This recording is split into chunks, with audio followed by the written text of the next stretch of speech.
Because Christianity was never intended to be a spectator sport, group Bible study is not just valuable, it is invaluable. Small group study is so effective that Jesus used it to train the men who would become known as the apostles.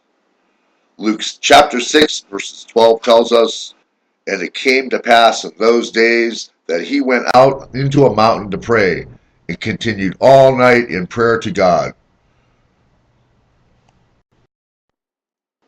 Christianity is meant to be relational, first, on a vertical axis between ourselves and God, and second, on a horizontal axis between ourselves and those around us. Small group Bible studies move us from being spectators in a weekly church service to active participants in a like-minded community dedicated to spiritual growth. This brings about changes in our lives. When our lives are changed, the lives of those around us are changed. Scripture tells us, "And be not conformed to this world, but be ye transformed by the renewing of your mind, that ye may prove what is that good and acceptable and perfect will of God."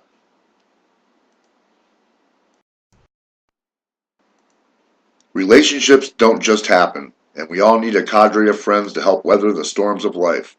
Friends require an investment of time and a level of vulnerability and trust.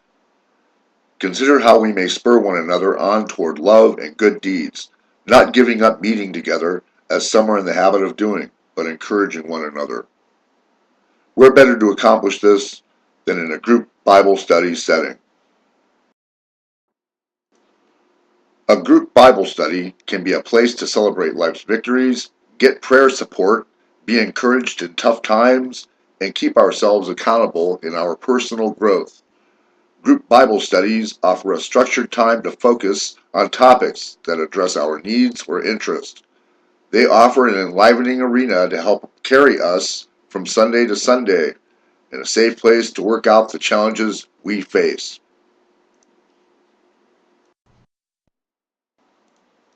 Our commitment to a group Bible study is a model to those around us. It is evidence that we value our spiritual growth enough to invest time in it. Our children are watching our actions, and they gain firsthand knowledge of what it means to be a follower of Christ and honor the Word. They benefit from our commitment because they see us as good Christian examples working out our salvation. Wherefore, my beloved, as ye have always obeyed, not in my presence only, but now much more in my absence, work out your own salvation with fear and trembling. Some may have fears about stepping into a small group environment. Fear of rejection and fear of vulnerability are two that can seem like giants standing in the way of what may be the best thing for us. But involvement in a small group could be God's prescribed antidote for the loneliness that stalks us in this fast-paced, impersonal world. God designed us to need Him and each other. His word to us is to reach out and love one another. Colossians chapter 3 verse 16 says, "We should allow the message of Christ to dwell among you richly as you teach and admonish one another with all wisdom through psalms, hymns, and songs from the Spirit, singing to God with gratitude in your hearts." What better place for that than in a small Bible study group? I'm Pastor Stephen Fontaine. Good night.